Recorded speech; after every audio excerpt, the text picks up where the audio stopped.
Okay, good morning class and welcome again. And this is audio of Sir J.M. Miranda and welcome again to our science class. So today, let's do a prayer first. A 1 minute prayer, silent.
Okay, then next we have our animal of the day. So for our animal of day, it is the grizzly bear, or in scientific name, Ursus arctos horribilis. Okay, so the grizzly bear or the North American brown bear, it was called grizzly because of how grizzly therefore is. Makintab, okay? Makintab ang kanilang balahibo. So, for the grizzly bear, these are the most, let's say, most common in North America, okay? Sila yung pinakamalaking type ng bear, okay? The brown bear. And also, this is also the aggressive type of bear, okay? You don't want to mess with this type of bear, okay? Wag yung lalabanan. So to prevent if you somehow saw, okay, encounter a grizzly bear and it's going to chase you, okay? I recommend you to do not run, okay? What I want you to do is just stand up straight because the chasing part of the bear is just a bluff, okay? They would just want you to run, okay? So they can attack you. So do not run, stand still, and wait for the grizzly bear to go away. So for the fun fact is that they are also smart animal, okay? They can they can do fishing, okay?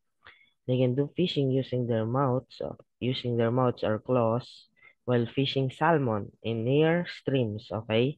They are also a smart animal because how their body is large and also their brain is large too. Okay, so that is for our animal of the day. Then next we have, let's play some games, okay? I want you to know what images that you observe in these sets of images on the next slide, okay? So, let's go to our next slide. We have, okay, it's sunny, hot, and dry, okay? What season is this?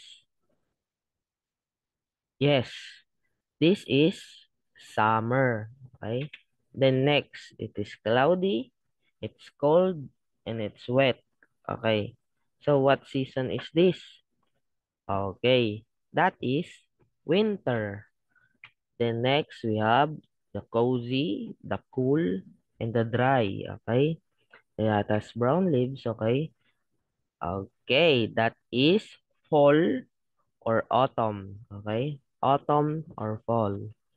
So, what the spelling of autumn? Ito. Yan. Autumn. So, next one. We have sunny, warm, and dry. Okay? Warm naman.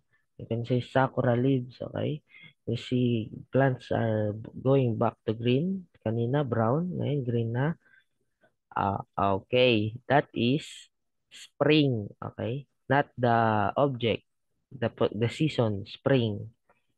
Okay, so I showed you those images because it's about the seasons of the earth. Okay, so how does the seasons work? Okay, how does earth changes time? Okay, how does it change season? Okay, so the answer of that will be first. Let's let's know about the Earth's rotation. Okay, Earth's rotation daw. So this is rotation. Okay, it's the movement of the Earth from its axis. So what is the axis? Okay, the axis is this one. Okay, this is the axis. Okay, that's the axis. The okay for the axis. Okay, this is the meaning of the axis. The okay,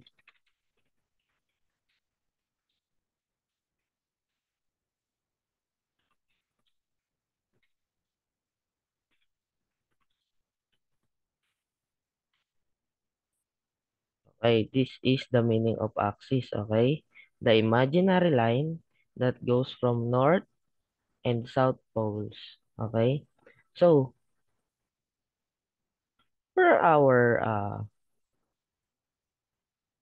okay, for our axis, okay, so the earth looks like that. Okay, it's slightly slanted or tilt.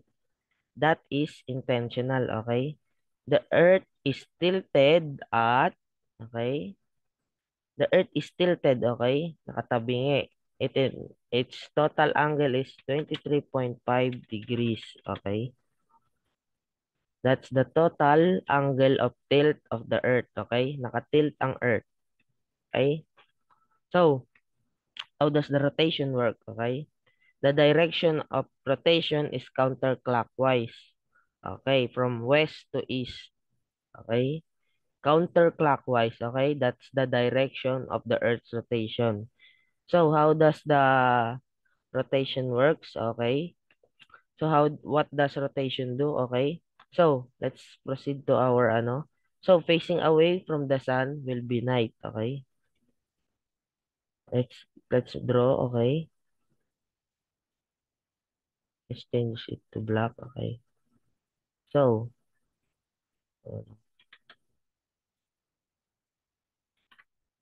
okay, so this one will be day. This one, let's put some yellow. Okay, this one is day. Okay, then let's go to the other part, and this one will be night. So if the earth is facing away from the sun, it's night, okay? If the earth is facing towards the sun, it is daytime, okay? So, let's go proceed to the next slide, okay? So, next slide tayo, okay? You see, we have the picture of the sun and we have the earth that it's tilted and its axis, okay? So, let's do something, okay? We have the sun rays, okay? Okay, we have the sun rays.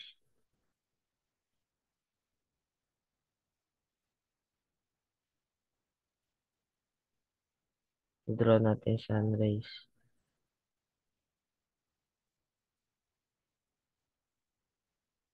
Okay, so when do you think the daytime is longer in this part? Okay, so locate it, okay?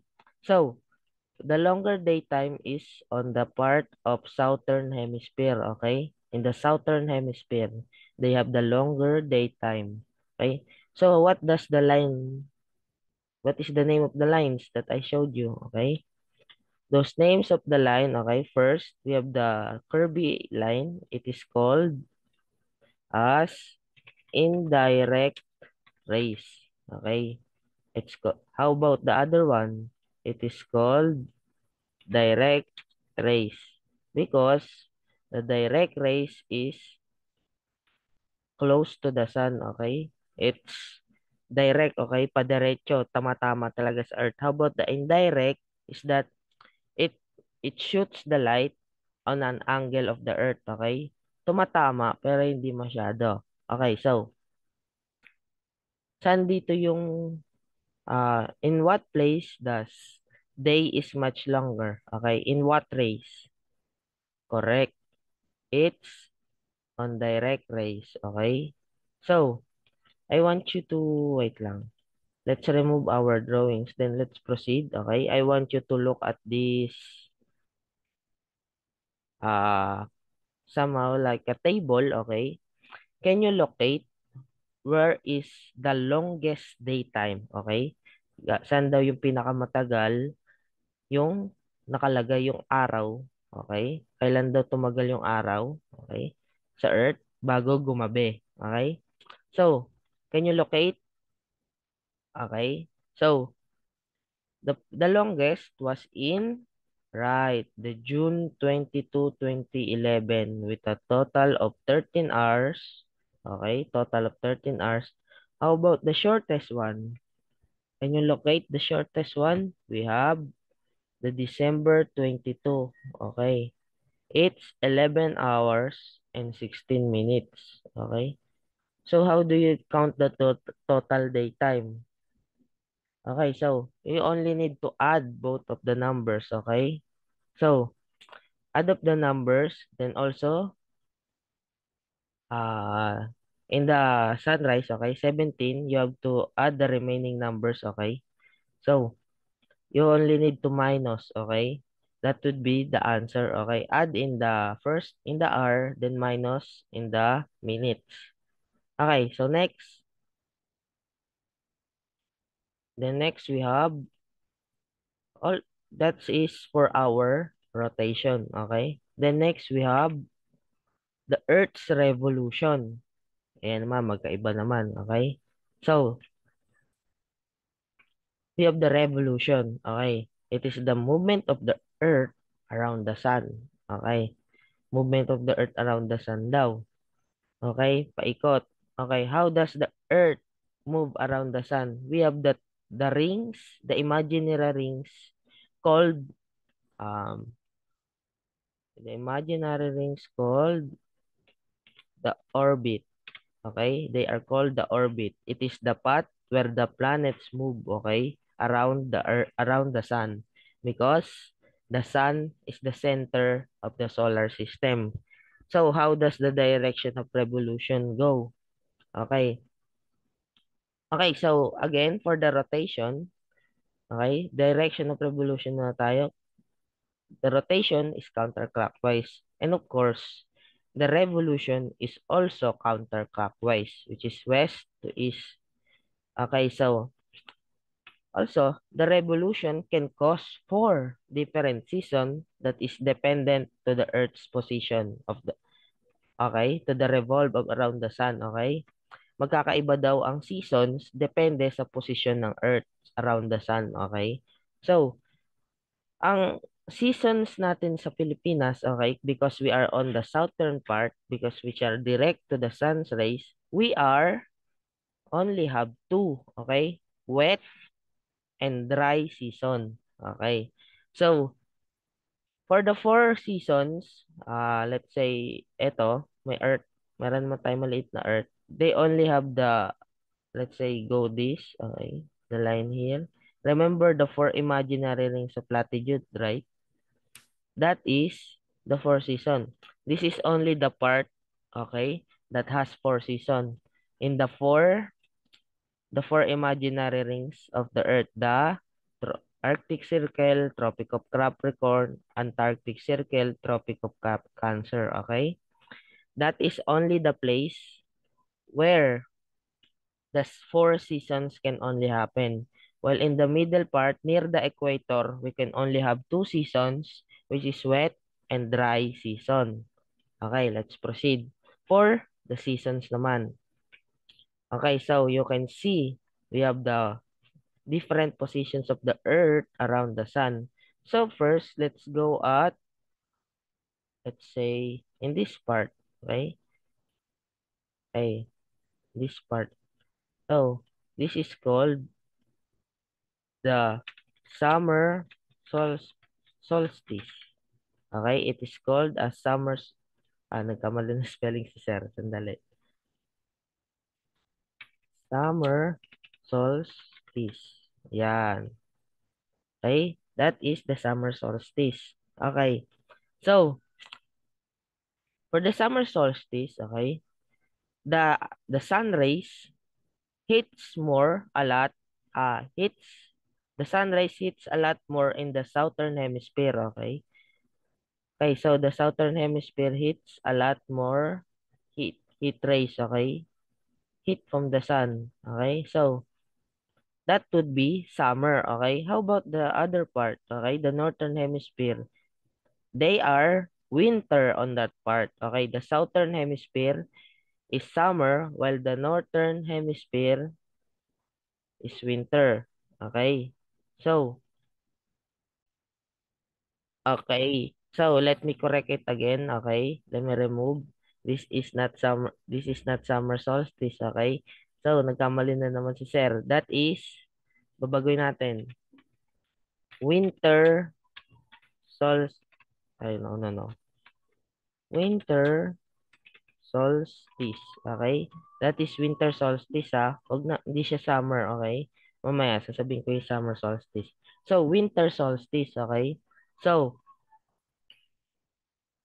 So, for the heat rays, it all tumatama lahat it all hits from the southern hemisphere, okay? The southern area, okay? It's only the part that hits, okay? And the southern hemisphere is summer, while the northern hemisphere is winter, okay? So, the daytime, okay, is shorter, okay? Konti lang ang araw na tumatama sa winter solstice.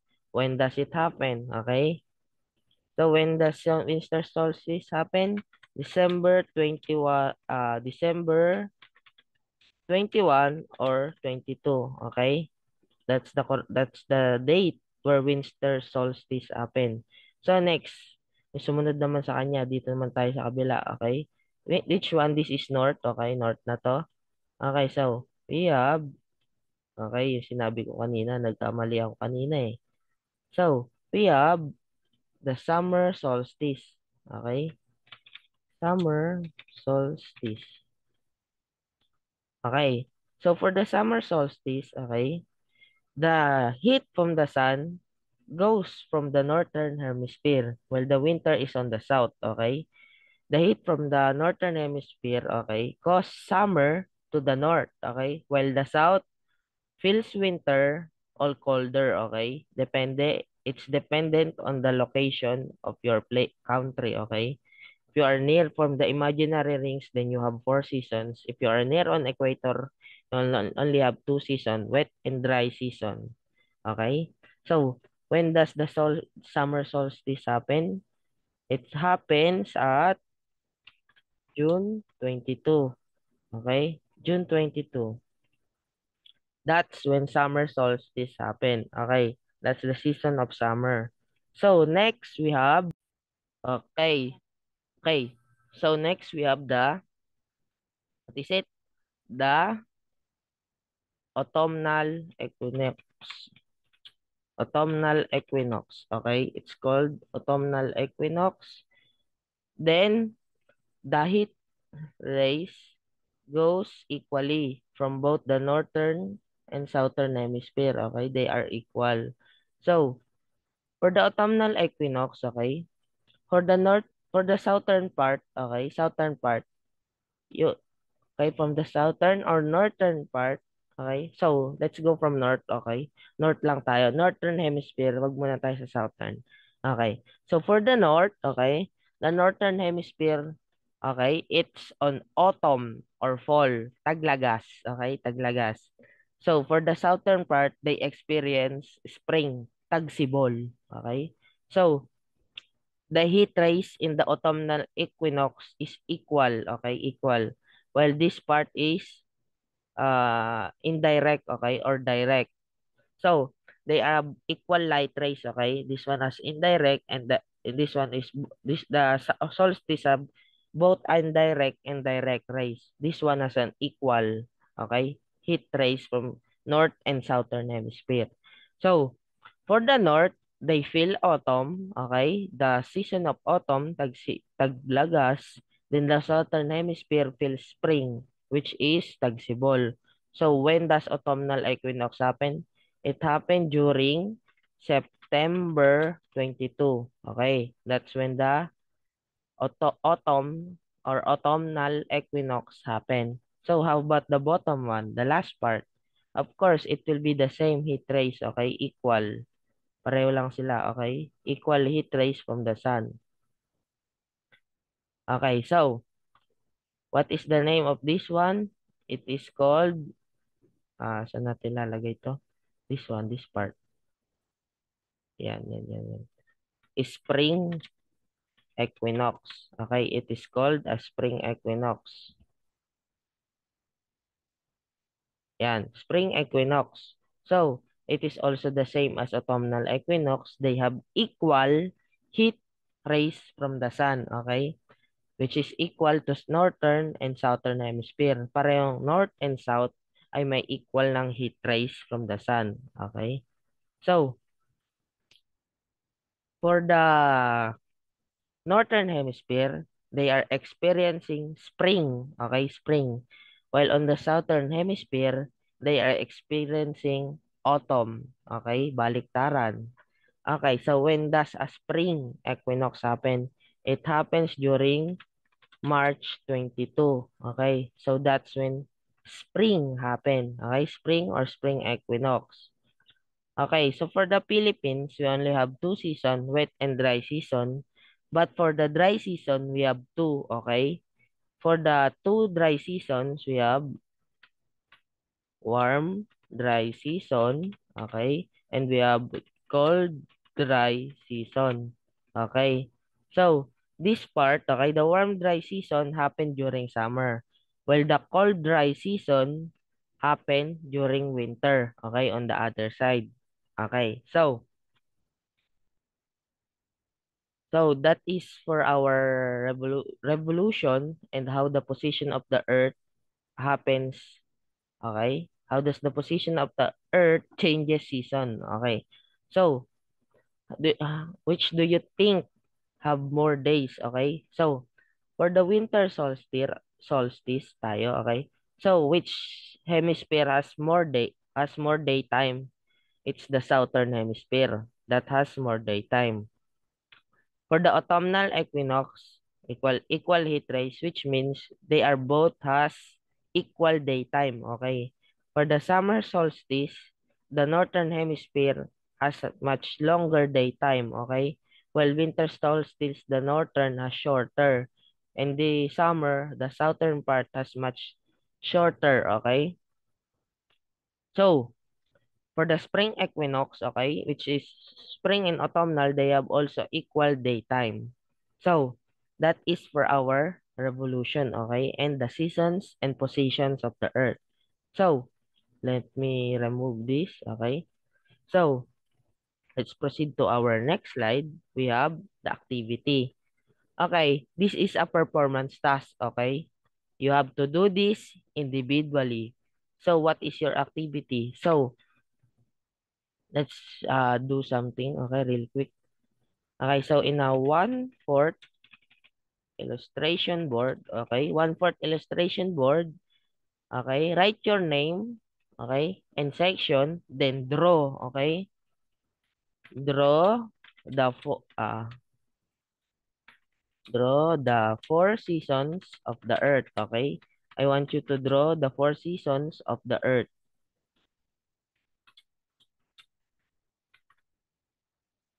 Okay, four seasons of the earth, okay. How do you draw that in a 1/4 illustration board? So, for you to draw, okay, okay, we have the one, let's just assume this blackboard is a 1/4, okay, 1/4 illustration board. So I want you to draw four squares, okay, four squares, okay, in your illustration board, okay. Ba yan? Wait lang masyado malaki. Kita natin para ano, kasya. then 4 squares, right?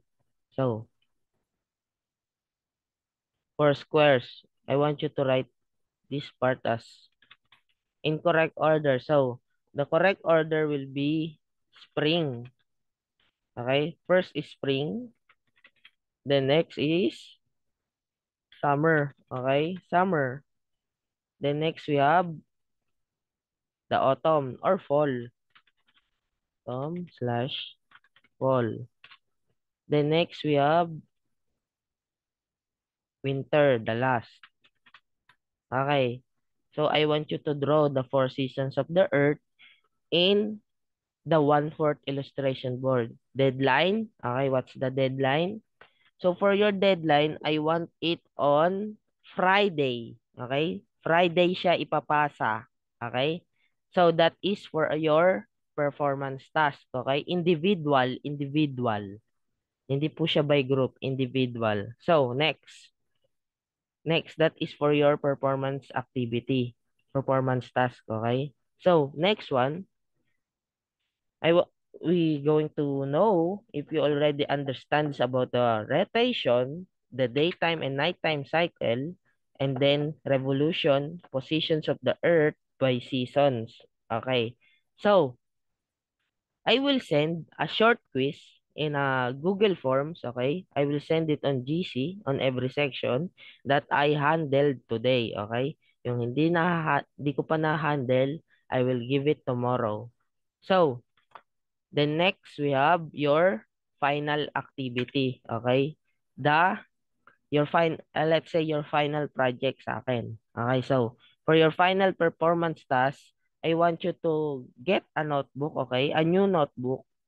Then create a everyday moon journal, okay? So how does yung possible title, you can see the title, okay? Okay. So what I want you to do about the moon journal, okay? Let's say gawa tayo ng example. So for the moon journal, okay, let's draw a notebook, okay? Okay. Assume that is a notebook, okay? So we have let's change it color, okay? Okay, so we have white, okay? So yeah, the you go date here, okay? Then the moon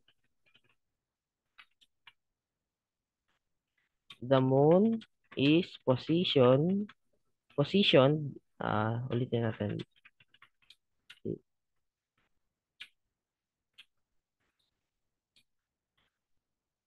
Yan. Also, you need date, okay? Lalagay niyo yung date. It's everyday journal. Okay? That is the moon journal work. So, for the moon, okay, you only need to either, okay, draw, okay, either draw or take a picture, okay? I want your moon journal to be creative, okay?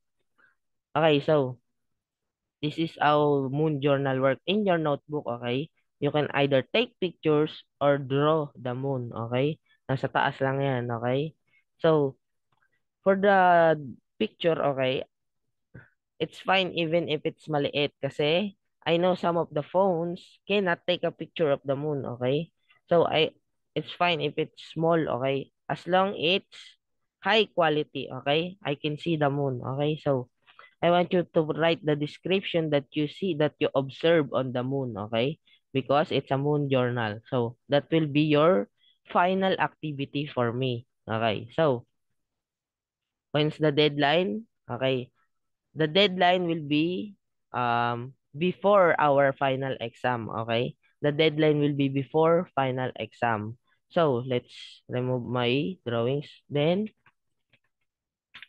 okay, so that is the end of our lesson. So today, I want you to finish the activity, okay?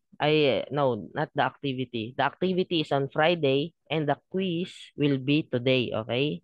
I want you to answer our short quiz in a Google Forms, okay? And this is again Audio Observer J.M. Miranda, and thank you for listening to our science class.